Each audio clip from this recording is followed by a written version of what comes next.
భూమన కరుణాకర్ రెడ్డి గారు మాజీ TTD chairman YSRCP నాయకులు ఆయన ఒక కొత్త డ్రామాకి తెరలేపారు. ఇప్పుడు ఈ వైఎస్ఆర్సీపీ వాళ్ళకి వేరే పని పాట లేకుండా అయిపోయింది.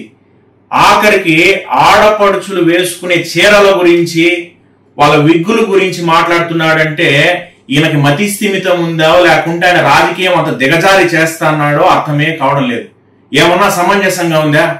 ఆడవాళ్ళు వేసుకునే చీరల గురించి వాళ్ళ పర్సనల్ విషయాల గురించి మాట్లాడుతున్నాడంటే ఆయన ఎంత దిగజారి రాజకీయం చేస్తున్నాడో ప్రజలందరూ చూస్తున్నారు.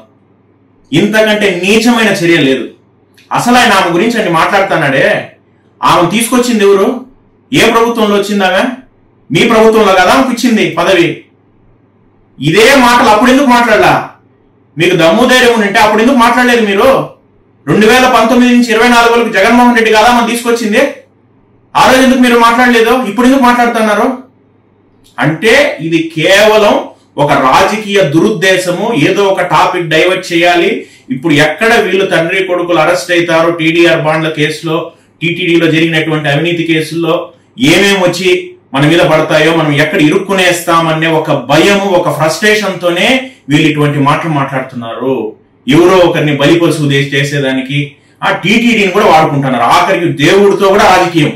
ఎందుకంటే ఇవన్నీ చేసేసి ఒక సింపతి కార్డు వాడేసి నేను మాట్లాడినా కాబట్టి నన్ను అరెస్ట్ చేసినారనే రేపు ఆయన వాడతాడు. చూడండి, ఖచ్చితంగా ఆయన రేపు చేయబోయే స్ట్రాటజీ ఏంటంటే ఏదైతే ఆయన ఈ అబద్ధాలతో టీటీడీని భ్రష్టు పట్టిస్తున్నాడో, నోటుకొచ్చిన మాటలన్నీ మాట్లాడి హిందూ మనోభావాలు ఎలాగైతే దెబ్బతీస్తున్నాడో, ఇవన్నిటిని అడ్డం పెట్టుకుని నేను అలా మాట్లాడినాను కాబట్టి చేసిందని చెప్పి ఒక కొత్త స్ట్రాటజీ, ఆయన పొలిటికల్ స్ట్రాటజీ చేస్తున్నాడు. ఒక దిగజారుడు స్ట్రాటజీ అది. దాంట్లో దేవుని చూడటంలే, ఆడవాళ్ళని చూడటంలే, ఎవరు ఏమి అని లేకుండా ఎంతసేపు వాళ్ళ స్వలాభం కోసం, వాళ్ళు తప్పించుకోవడానికి, వాళ్ళు చేసిన తప్పులని కప్పిపుచ్చుకోవడానికి ఆడవాళ్ళని సైతం బలి చేస్తున్నటువంటి నాయకులు ఈ వైసీపీ నాయకులు. సిగ్గుండాలి మీకు కొంచెమన్నా. ఆఖరికి ఆడవాళ్ళతో రాజకీయం చేస్తారా? అదే మిమ్మల్ని మాట్లాడితే గమ్ముంటారా మీరు? అదే కానీ మీ ఇంట్లో ఉన్న ఆడపడుచుల గురించి మాట్లాడితే మీరు గమ్ముంటారా? చెప్పండి. మంచి పద్ధతి అది? రేపు ఇంకోటి మాట్లాడతారు మీ గురించి, అప్పుడు ఏం చేస్తారు? మంచి పద్ధతి కాదు ఇది. మానుకోండి. ఇకనైనా చేసిండే తప్పులకి చట్టం తన పని తను చేసుకుంటుంది. ఏం మాట్లాడే ఒక ఆడదాం గురించి ఆ మరి మాట్లాడతారండి ఎవరన్నా ఒక ఆడపడుచు గురించి? ఆఖరికి వాళ్ళ దుస్తుల గురించి కూడా మాట్లాడుతున్నారంటే ఇంతకంటే నీచమైన రాజకీయం లేదు. ఇంకా వైసీపీ నాయకులు సిగ్గుపడాల. జగన్మోహన్ రెడ్డి గారు ఆయనకైనా మతి స్థిమితం ఉందో లేదో ఇటువంటి నాయకులంతా ముందర పెట్టుకొని తిరుగుతున్నాడు ఆయన. వీళ్ళకి ప్రజలు ఆల్రెడీ బుద్ధి చెప్పినారు.